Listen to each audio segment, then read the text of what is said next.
Chapter 30, the new beginning. Section 7, the new interpretation. Would God have left the meaning of the world to your interpretation?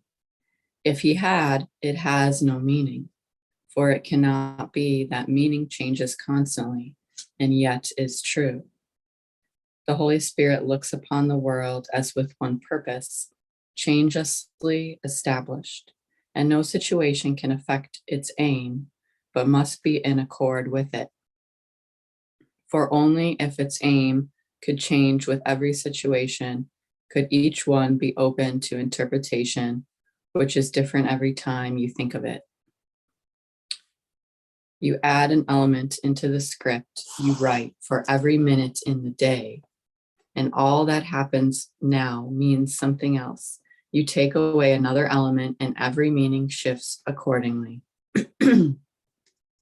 So I'm going to reread this sentence here. It's a good one. For only if its aim could change with every situation could each one be open to interpretation, which is different every time you think of it. So, yeah, the meaning that we make of everything that happens to us, everything in the world, is constantly changing. We're making a different meaning of everything. So we're saying, this is why, one day I might make a meaning that somebody hurt me when I was a little kid, and therefore I have to be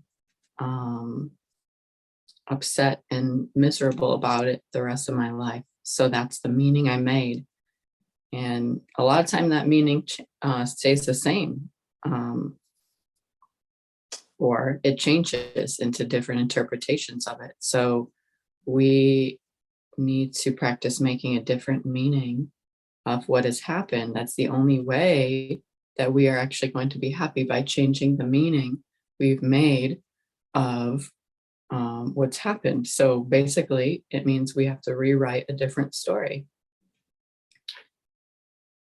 So what do your scripts reflect except your plans for what the day should be?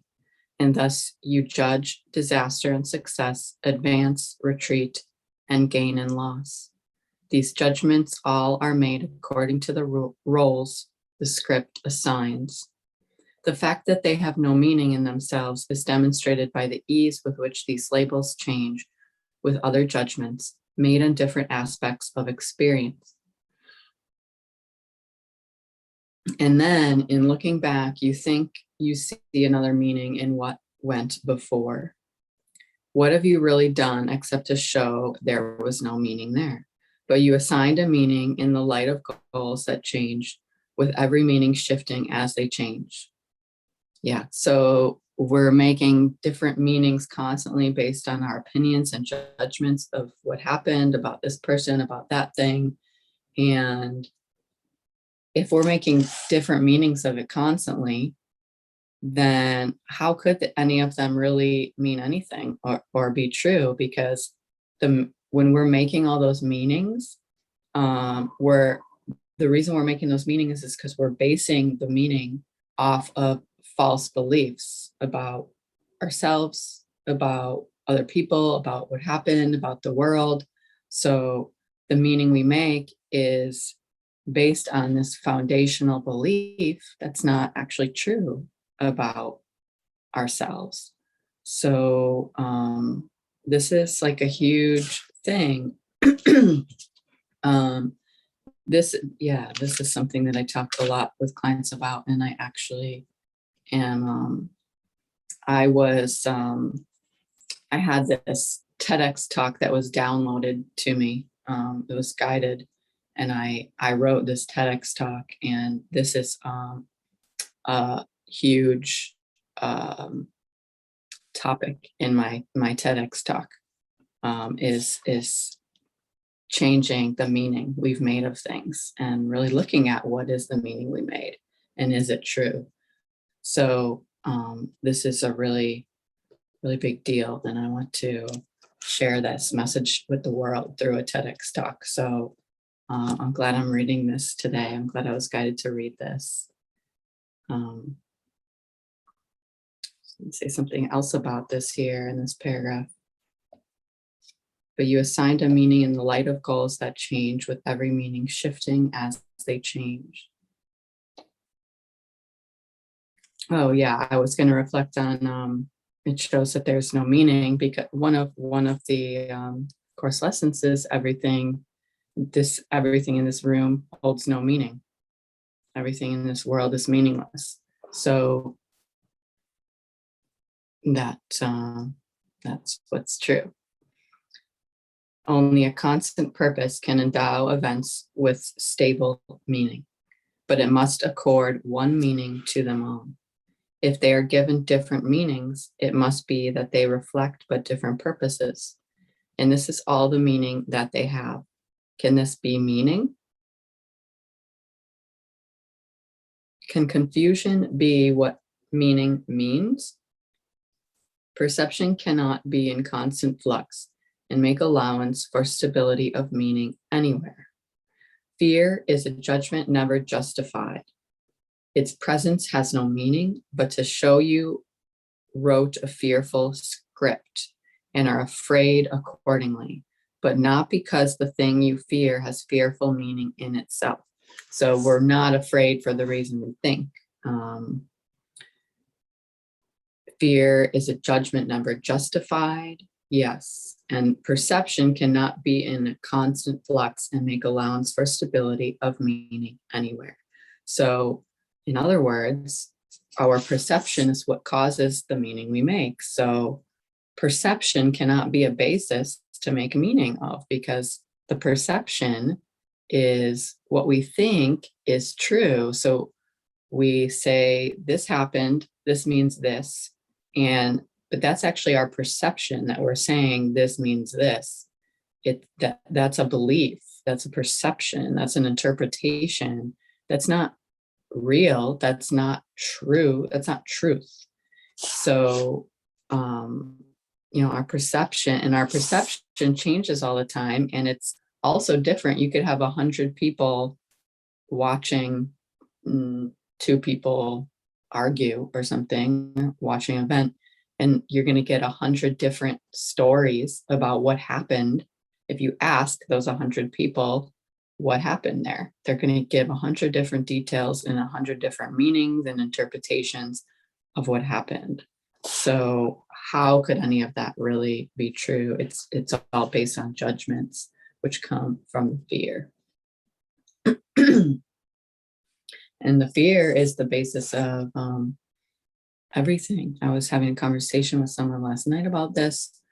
Fear is the foundation for hate, for violence, for anger, for grief, for sadness. Fear is below all of those emotions. Fear is beneath every unloving action, every call to love in the world. So if we make a meaning out of fear, we're making a meaning out of something that's not real. Yes, we have a real lived experience that we're in fear and that feels very real, but it is based on a false belief that we have to look at. We have to look at that, what that false belief is, and identify it and question the validity of that in order to be happy and let it go. And we have to identify our emotions in that.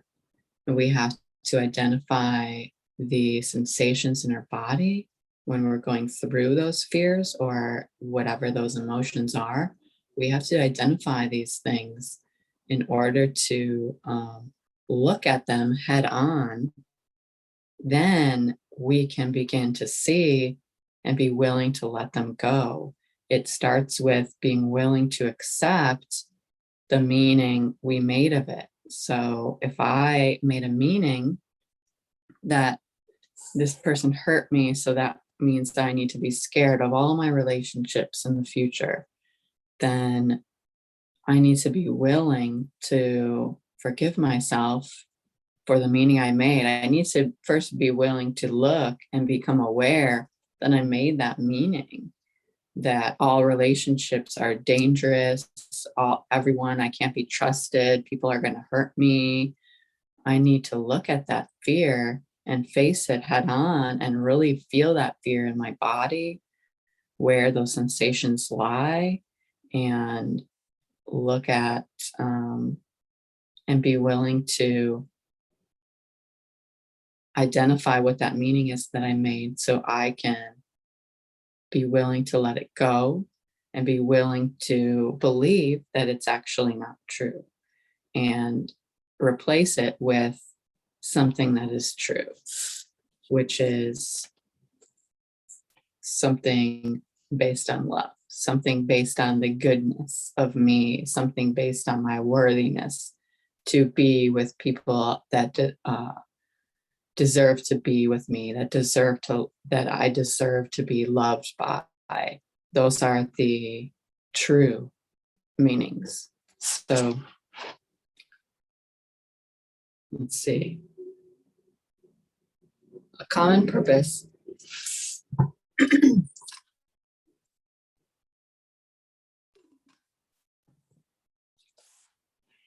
A common purpose is the only means whereby perception can be stabilized, and one interpretation given to the world and all experiences here. In this shared purpose is one judgment shared by everyone and everything you see. You do not have to judge, for you have learned one meaning you do not have to judge, for you have learned one meaning has been given everything, and you are glad to see it everywhere. It cannot change because you would perceive it everywhere, unchanged by circumstance. And so you offer it to all events and let them offer you stability. So there's often a foundational belief in all of our experiences. So everything that upsets us is based on, the reason we're upset is because we have this foundational core belief.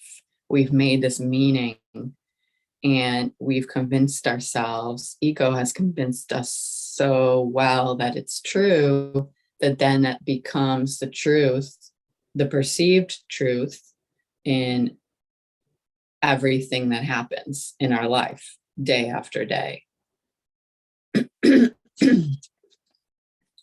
Escape from judgment simply lies in this: all things have but one purpose, which you share with all the world, and nothing in the world can be opposed to it,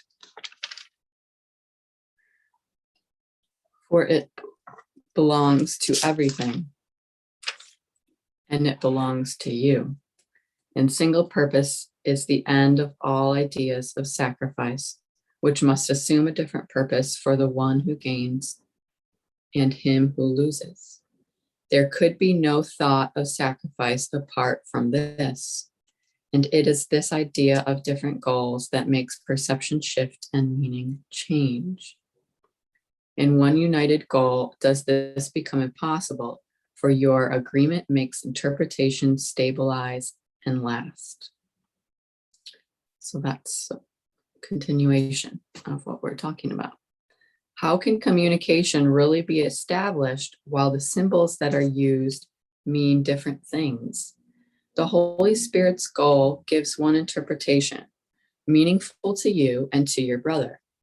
Thus, can you communicate with him and he with you in symbols that you both can understand? Sacrifice of meaning is undone.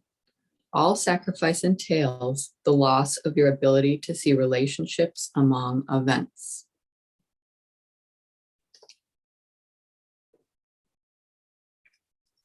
Just taking in that part. I'm going to read that again. Thus, can you communicate with him and he with you? In symbols that you both can understand, the sacrifice of meaning is undone. All sacrifice entails the loss of your ability to see relationships among events. And looked at separately, they have no meaning, for there is no light by which they can be seen and understood. They have no purpose, and what they are for cannot be seen. In any thought of loss, there is no meaning. No one has agreed with you on what it means. It is a part of a distorted script which cannot be interpreted with meaning. It must be forever unintelligible. This is not communication. Your dark dreams are but the senseless, isolated scripts you write in sleep. Look not to separate dreams for meaning. Only dreams of pardon can be shared. They mean the same to both of you. Yeah, so again, everything we look at is meaningless. You know, if I see a car crash outside on the street, I'm gonna make a meaning out of that, and that meaning might be, wow, that really like ruins my day. And now I have like a really bad day because I'm upset about someone dying in a car crash that I don't know. And how does that car crash have anything to do with my happiness? I mean, this is a really radical concept for people. This isn't for everyone to be able to look at. This is a really hard thing to look at, is these things that seem to upset me aren't actually upsetting me. Those are not the reasons that I'm upset. I'm only upset because I have made a meaning that makes me upset. But that's not actually true. And the communication in nonviolent communication, a major thing that is taught is to change our language when we're communicating with someone to, you made me feel upset about that. But that's not true. Nobody can make you feel upset about it. Something happens and then I get upset about it. It's that person didn't cause my upsets. So we have to change our communication to, I felt upset because I needed this. So when you said this to me, I felt upset because I needed connection. I needed support or something, for example.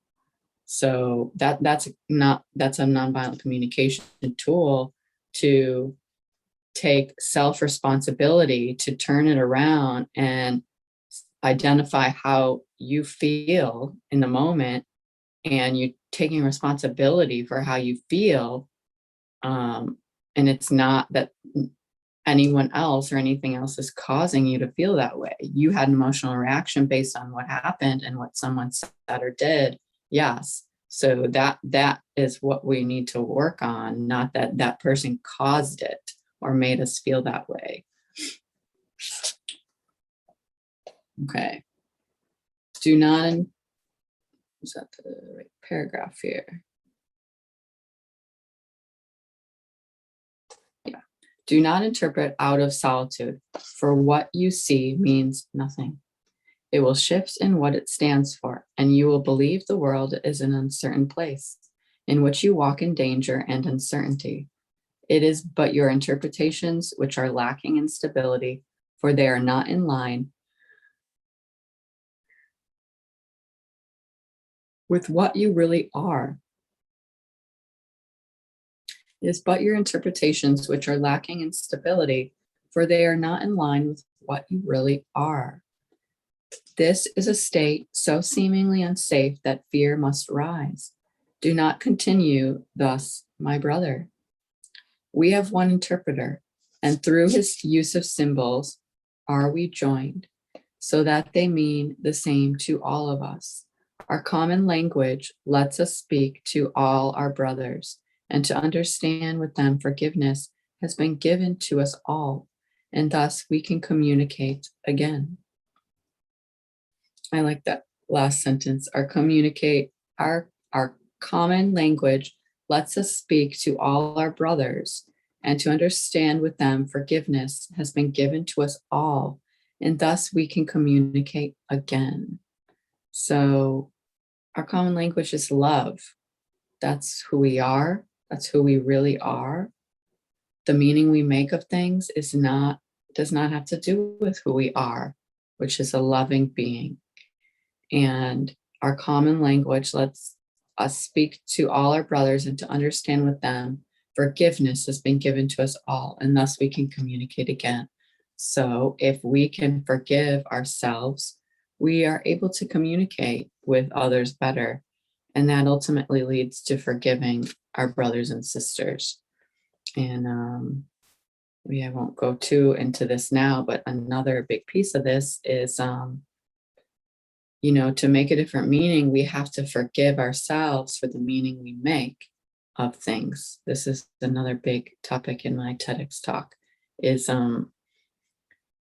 self-forgiveness. So this lofty idea of forgiving others is not really the place that we need to start if we're practicing forgiveness. So if we had somebody that did some really bad things to us, really, really hurt us, I don't have to start the forgiveness process of saying, well, I just need to forgive them. I just need to forgive them. It'd be like Jesus and all is forgiven. No, you don't have to start with that.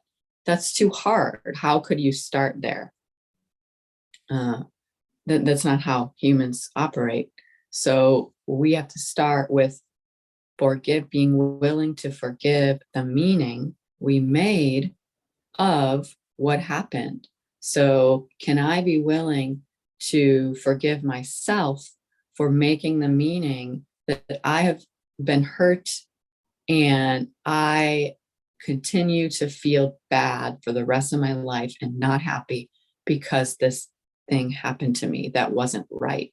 So forgiveness isn't about saying, that's okay what they did, it's fine. No, it wasn't fine. If somebody hurts somebody, so if somebody, say, hurts a child, in an extreme example, if adult abuses a child, that's never going to be okay. That's not fair. That's not justified. Okay. We're not trying to forgive that and say that's okay.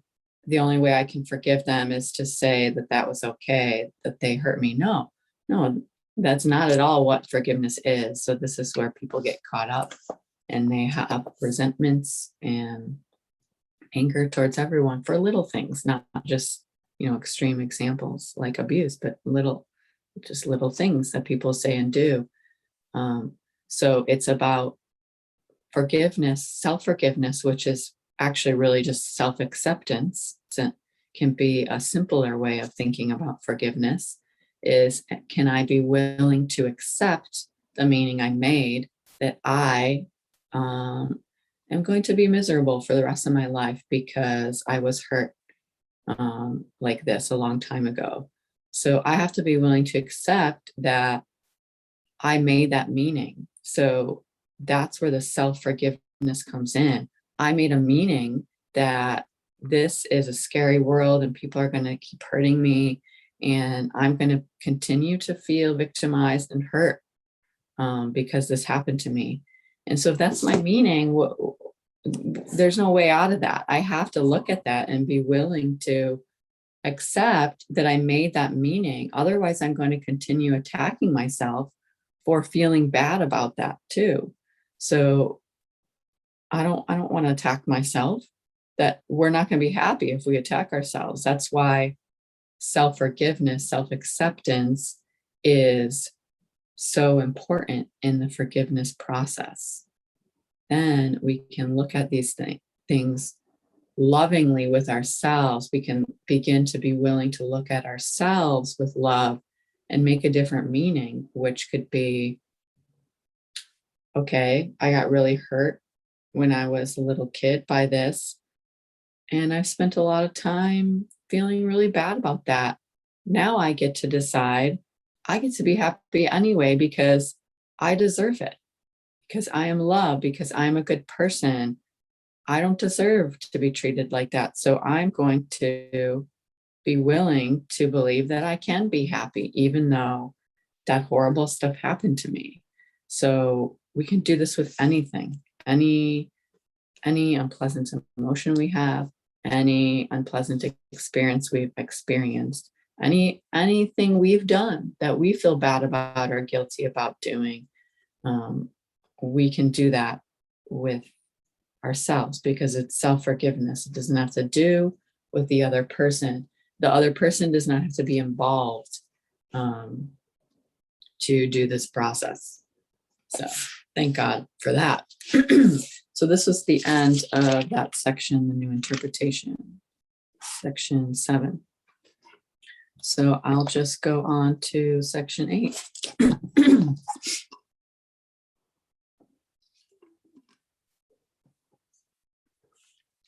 Section 8 of chapter 30, the new beginning, is changeless reality.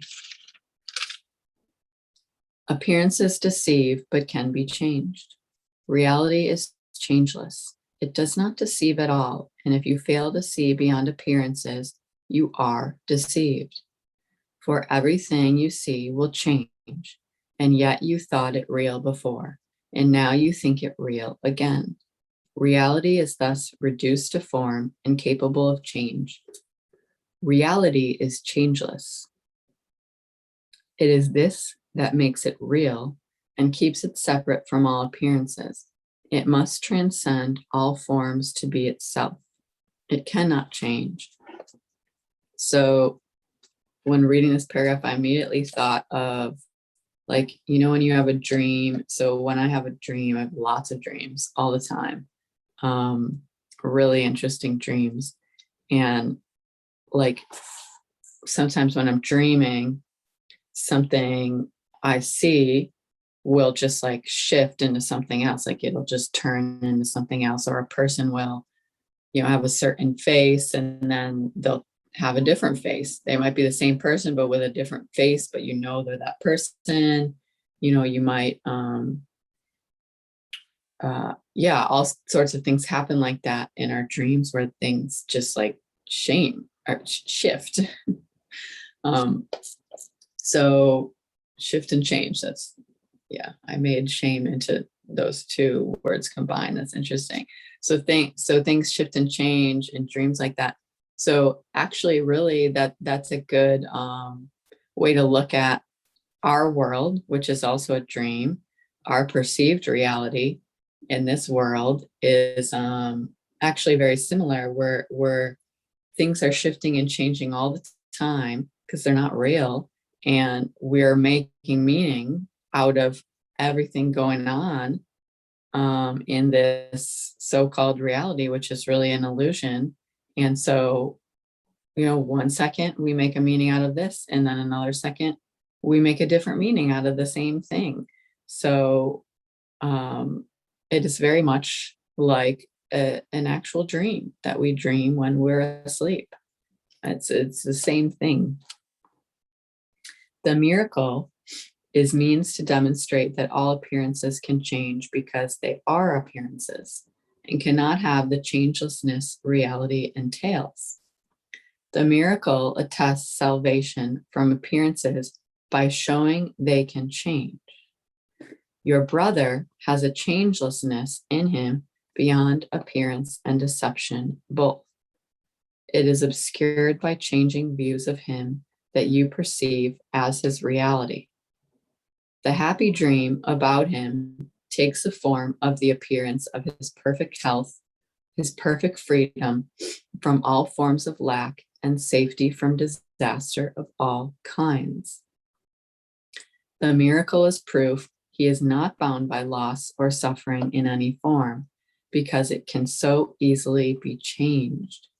This demonstrates that it was never real and could not stem from his reality, for that is changeless and has no effects that anything in heaven or on earth could ever alter.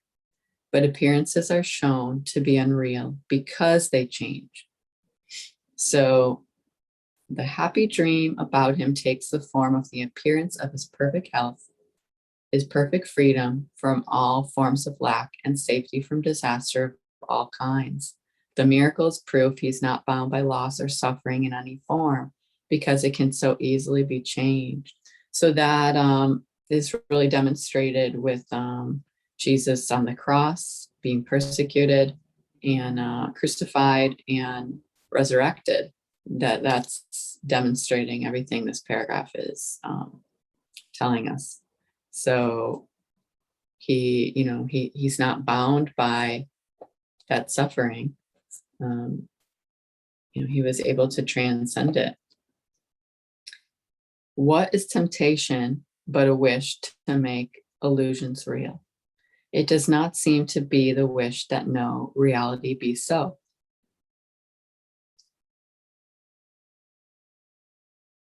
Yet it is an assertion that some forms of idols have a powerful appeal that makes them harder to resist than those you would not want to have reality.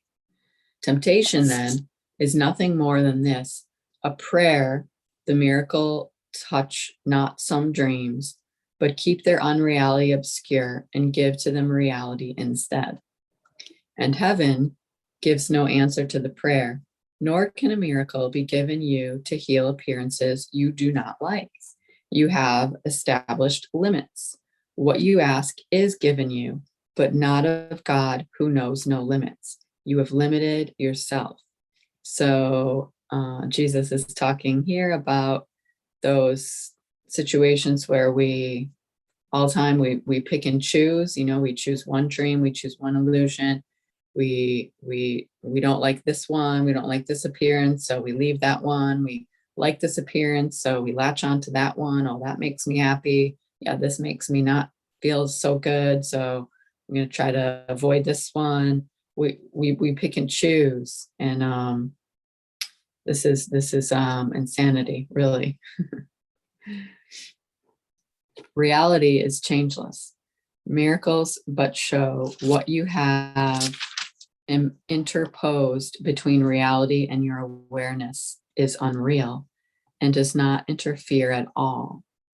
The cost of the belief there must be some appearances beyond the hope of change is that the miracle cannot come forth from you consistently, for you have asked it be withheld from power to heal all dreams.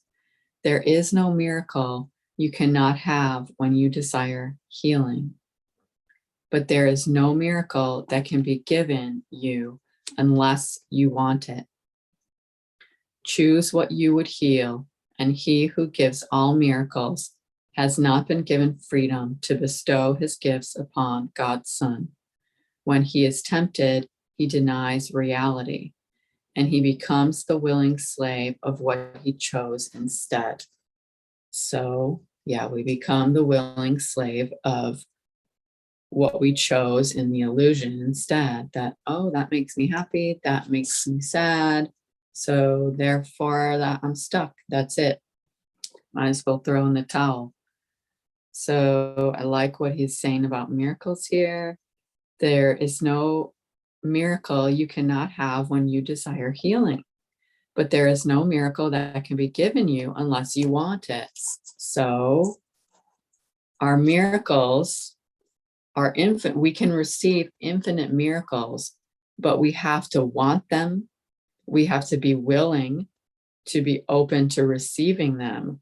Otherwise, they will not come. We have to be willing on some level to experience the healing, experience the miracle, and to really believe in that truth, that love that we are, that abundance, that infiniteness, that worthiness we are. We have to be willing to believe that stuff is true in order to let the miracle come in to our experience. And that is so important to know about miracles and about life and how it works. We have to be open to it. God is pouring this stuff into our being constantly. The only thing stopping us from feeling it all the time is our own blocks to it. God, Holy Spirit doesn't stop the pouring in of the love and the joy and the peace and the miracles. We have stopped it. Our ego has stopped it from flowing.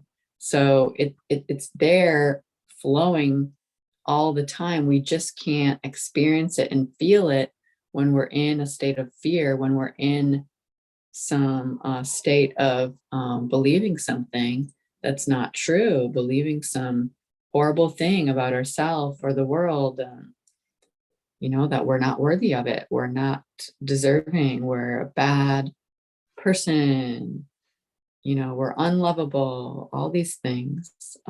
We've blocked it. So it's there. And there's no order to the miracles. So we're just as capable of experiencing a huge miracle as we are of experiencing a tiny miracle. And a miracle is simply a shift from fear to love. So that's it. That's a lot of miracles that could happen every time that we feel upset and then we feel happy again. That's a miracle. What if we could count all those times in our life? I have my friend, my Course in Miracles friend and mentor, made this miracle jar. I thought that was an amazing idea. So I made my own miracle jar. And what it is it's a jar, a glass jar that I keep on my altar. I'm going to get it and show it because the image, well, you can't tell very well, but in this jar holds all of not all of the miracles I've experienced in my life, but it actually holds all of the really big miracles I've experienced in my life. So it's got, I can't remember, I counted them the other day. It's got a lot. I think it's got like 30 something big miracles in my life. And I'm 37 years old. So that's a lot of big miracles. Just the big miracles are in there. And I think it's a great idea. I encourage everyone to make a miracle jar and put their big miracles in there. And even if you have one, you can think of one big miracle to put in your jar, like, wow, okay, that's a big miracle. Maybe you can think of a bunch of medium-sized miracles or small miracles, and you can just start putting those in.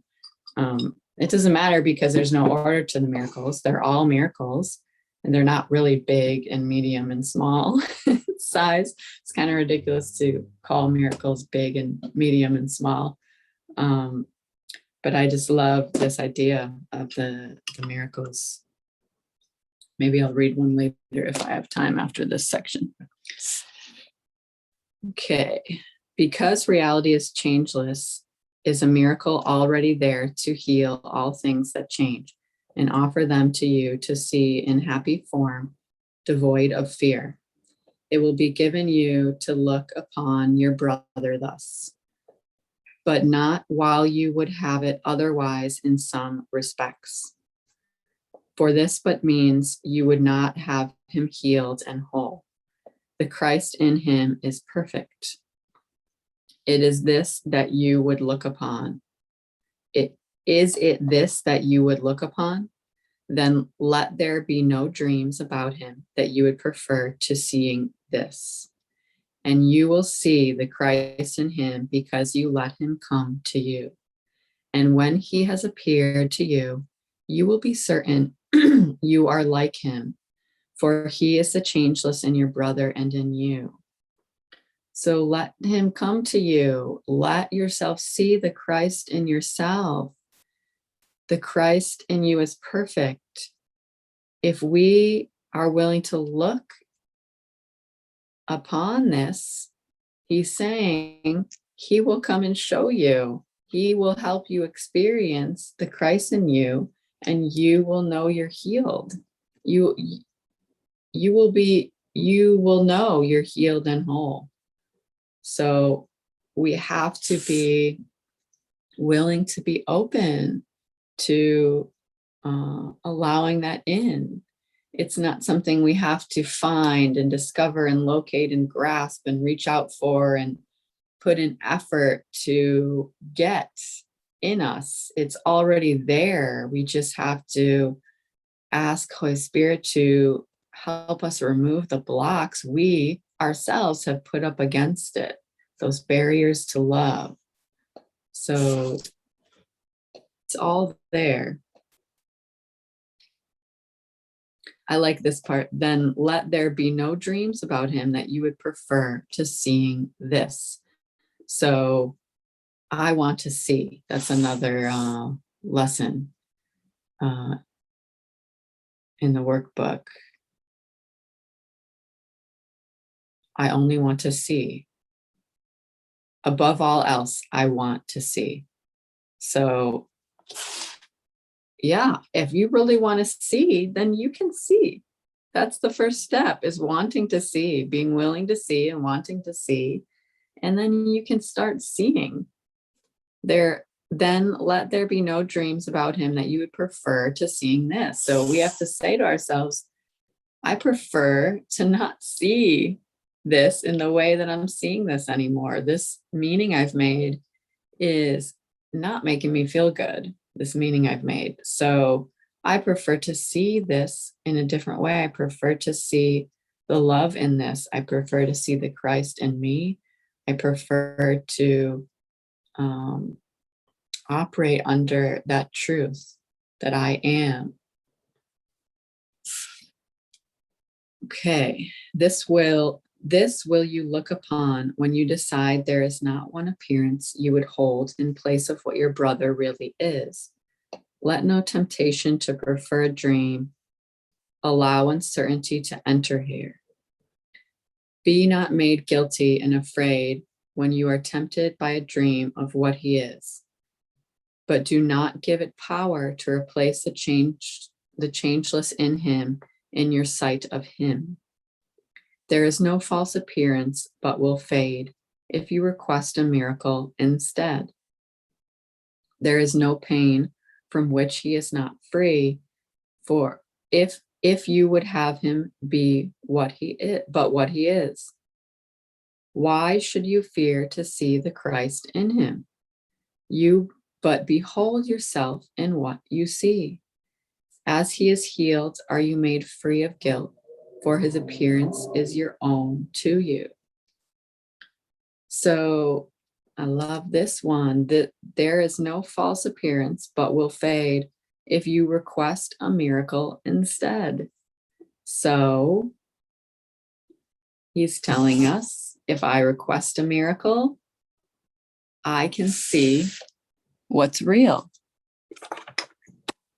That's huge. That's everything right there. That's everything we've been talking about. If I'm willing to request this miracle, then that means I'm willing to know that this miracle actually is possible, right? If I'm actually asking for a miracle, like nobody says a prayer. If somebody says a prayer, there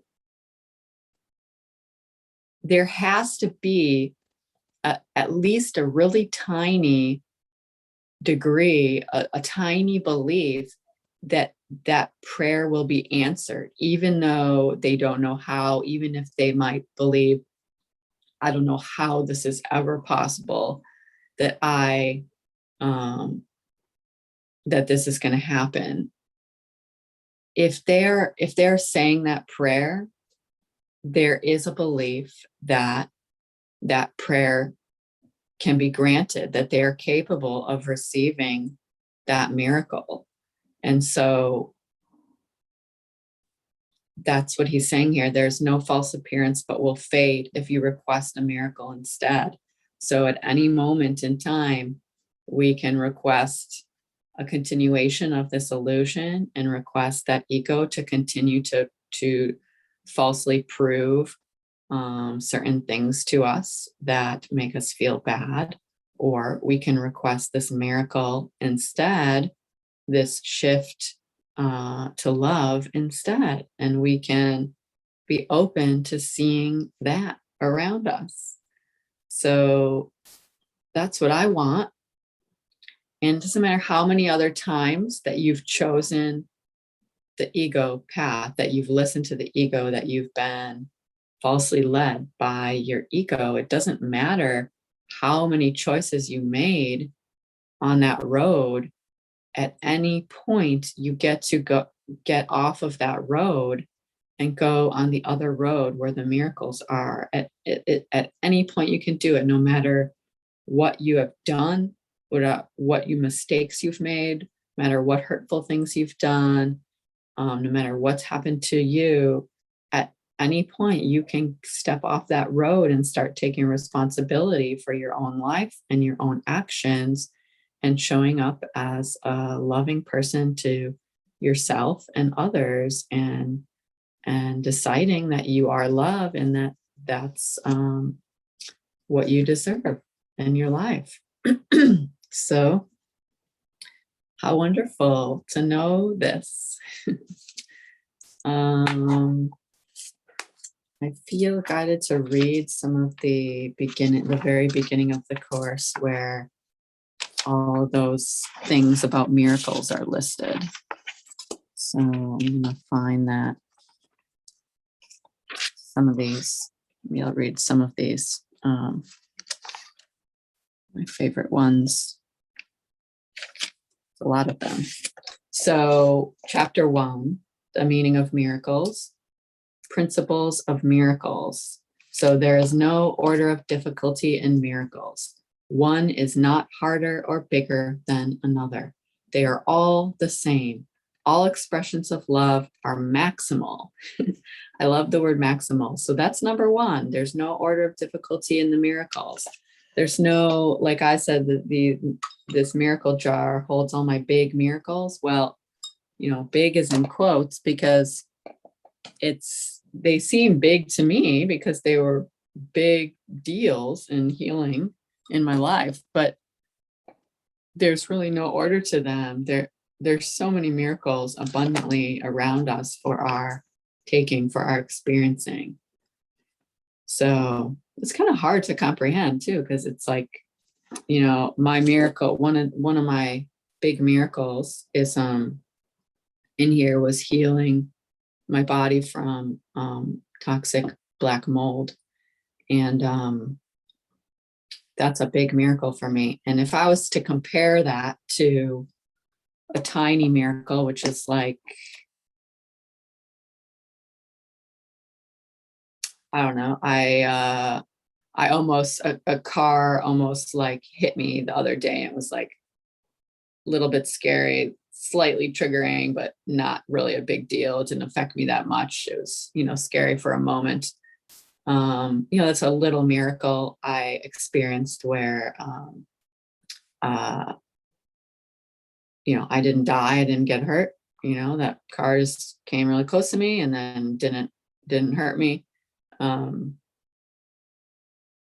So really, what's the difference? That's a bad example, because that still seems like it could be interpreted by many people as a big miracle. So what's an even tinier miracle?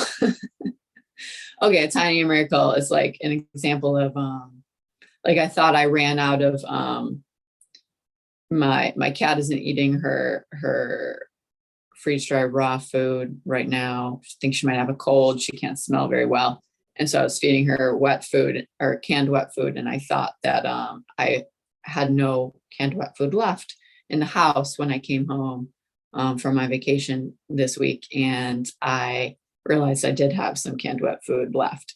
I didn't have to go back out late at night and try to find some food for her to eat. So that's a miracle that I had a can of wet food in the house. Like, just a little thing. Like, it would have been totally fine if I didn't. What's Jesus saying? That having a can of wet food in my house is equally as great and miraculous as me healing my entire body from black mold, which had seemingly ruined my entire life, in all aspects of my life. That's like hard to compare. But I'm willing to believe that that's true. That one is, the healing black mold is not bigger than having wet food left. Like, this bigger one, this one that we perceive as bigger, wasn't actually harder for me to experience than having a can of wet food. Like, it seemed harder. Like, for me to actually heal that seemed obviously way harder. And what I went through was like way harder. Like, all the amount of time I spent not knowing it was there, like before I found it, and all that stuff. Like, but that apparently is not harder. That's what he's saying. So it's an interesting thing to really get into. And so it's so comforting to know that we are just as capable of experiencing big miracles daily as the little miracles. You know, I could fill up this jar of big, quote, big miracles. I could have 25 jars of big miracles, just like I could have 25 jars of what I perceive as little miracles. So it doesn't matter. It's all it's all the same. What else? Okay, number 3 is miracles occur naturally as expressions of love. The real miracle is the love that inspires them. In this sense, everything that comes from love is a miracle. That one is so beautiful to me. It's so beautiful.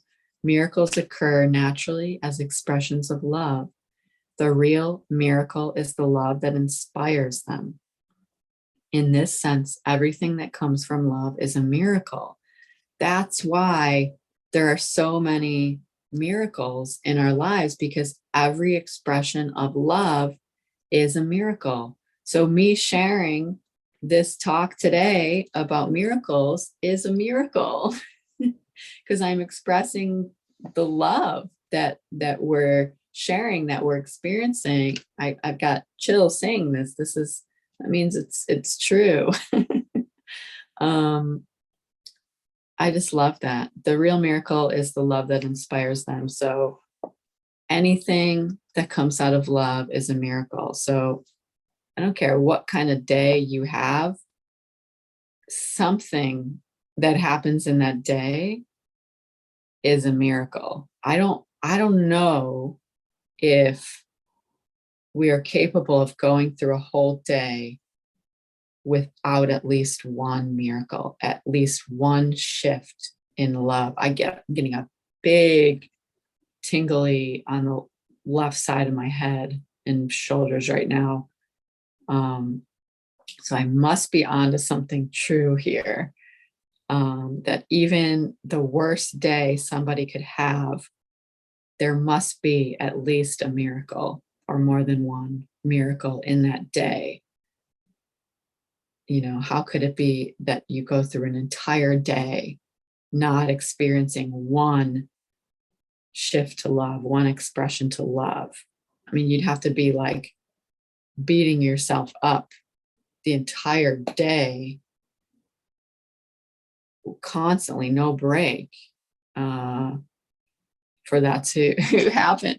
So at some point you have to stop, attacking yourself, whether mentally or, self-sabotage or some sort of, addictive behavior, something maybe on more of a physical level, whatever it is. You have to at least at some point, like, take a break and be like, okay, taking a break from this. So there must be expressions of love in every day. So every day we experience miracles. So this is a course in miracles. This is life. The Course in Miracles is life. It's not just reading this book and learning the curriculum. It's living life and shifting to love every time, and knowing that every time we're not in love, we can shift to love. And every time we do that, it doesn't mean that we're bad people, that we're sinners. It just means we get to shift to love again, and we still get to come out as the same good person, made of love and deserving of happiness and forgiveness.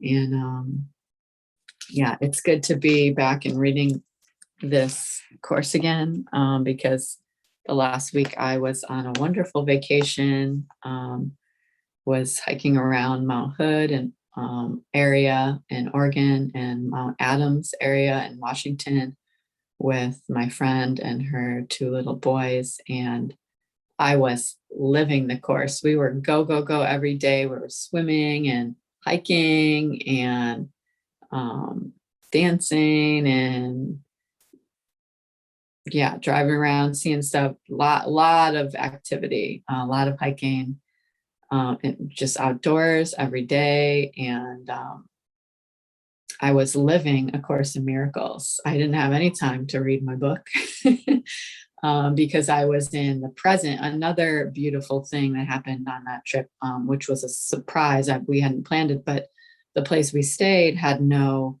cell phone reception. All around that area had no cell phone reception the whole time, and even the place we stayed had no Wi-Fi. So we were like, I was totally in the present moment, totally in the present, like, yeah, just days of like very little grievances. And I was so in the present and so in a state of joy. My inner child was just so nurtured.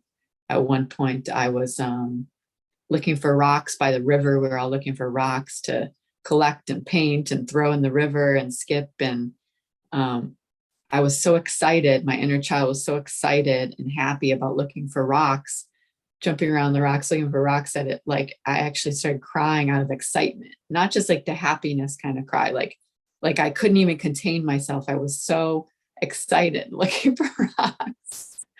And I was just like bursting. So my inner child was just so nurtured. So I'm grateful for that time and that reminder that we can really be in the present and we don't have to go into the mountains to do it. But that certainly helped. So anyways, yeah, I will stop there. So I love you all and thank you for listening, and we are all one, and may everyone be in peace and joy today.